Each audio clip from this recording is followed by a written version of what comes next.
21 मे रोजी सायंकाळी 6 वाजता लॉन्च उलटली आणि 23 मेच्या म्हणजे आज सकाळी 10:25 शेवटचा 6वा मृतदेह सापडला.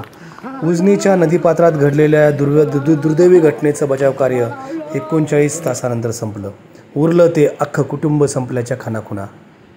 नातेवाईकांचा आक्रोश आणि त्यांच्या घरातली माणसं गमावली त्यांच्या डोळ्यातील थिजलेले अश्रू आणि करमाळा तालुक्याच्या कुगावचा लोकांनी भरवून गेलेला असा काठ. हे चित्र आज सकाळी 10:30च्या सुमाराचं होतं. 21 मे रोजी संध्याकाळी 6 वाजता करमाळा तालुक्यातील कुगाव इथून लॉन्च निघाली.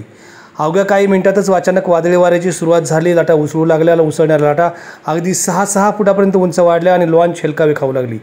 अचानक लॉन्चवर उचलली गेली, पुन्हा खाली आदळली आणि या लॉन्चमध्ये बसलेले सहाय्यक पोलीस निरीक्षक राहुल डोंगरे लॉन्चच्या बाहेर पडले. ते पाण्यात पडले. भयावह दृश्य होतं. समुद्रासारख्या लाटा उसळत होत्या. त्यांनी पाठीमागे पाहिलं तेव्हा लॉन्चच्या पुढच्या भागामध्ये सगळ्या जणांनी जीवाच्या आकांताने लॉन्चचं एक लाकूड धरलं होतं. मात्र पुढच्याच क्षणाला पुन्हा एक मोठी लाट आली आणि उंचच्या उंच उडालेली लाट थेट उलटली. पुढं काय घडलं राहुल डोंगरेंना आठवलं नाही, पण जेव्हा काठावरती ते पोहोचले तेव्हा त्यांची अवस्था गंभीरच होती. योगायोगानं वादळ सुटलं म्हणून नावाडी तिथे आले आणि नावाड्यांनी पाहिलं तर काठाच्या भागामध्ये गाळात रुतलेलं कोणी दिसलं. ते या तोंडावरती पडलेलं होतं. त्यांनी उचललं त्या व्यक्तीला आणि सगळं बाहेर काढलं. तेव्हा शुद्धीवर आलेला राहुल डोंगरेंनी विचारलं, घोल्या कुठे? आणि मग लक्षात आलं की अख्खी नावच उलटली. साऱ्यांच्याच काळजाचा ठोका चुकला. त्यांना बाहेर काढलं. सूत्र फिरली.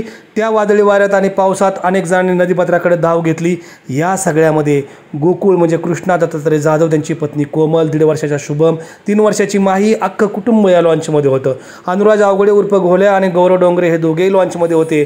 यापैकी अनुराज हा लॉन्च चालक होता. यातील बचावलेले राहुल डोंगरे हे सहाय्यक पोलीस निरीक्षक, गौरव त्यांचा चुलत भाऊ, हे दोघेजण आगोती नंबर 3मध्ये त्यांच्या मामाकडे जागरण गोंधळासाठी आले. तर गोकुळ जाधवांच्या मिसेस कोमल यांचं मामा कळाशी गावात राहतात. ते चौघेजण नातेवाईकांना भेटून पुण्याला जाणार होते.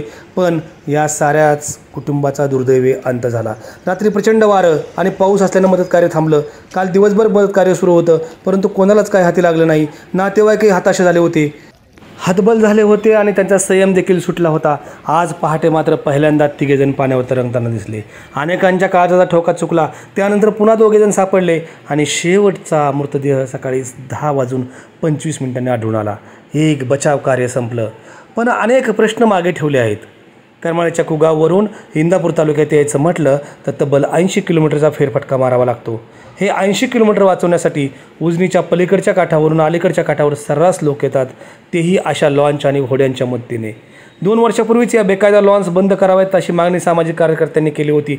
लाईफ जॅकेट घातल्याशिवाय कोणीही पाण्यात उतरू नये हा खरं तर एक साधा सरळ नियम, पण हा नियम धाब्या बसून 30 दुचाक्या आणि 60-70 माणसं या लॉन्चवर असतात आणि अशा लॉन्च पाण्यातून निघतात.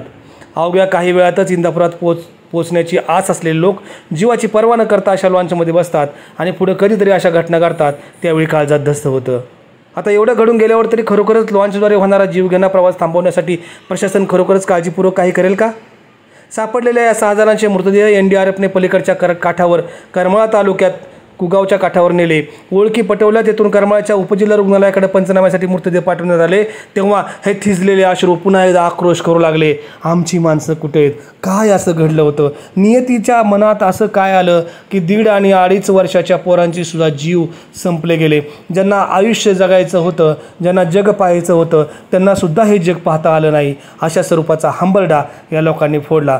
तेव्हा उपस्थितांच्या सगळ्यांच्याच फक्त डोळ्याच्या कडाच पाणावल्या नाहीत, तर सगळ्यांनाच काळजात धस्स झालं.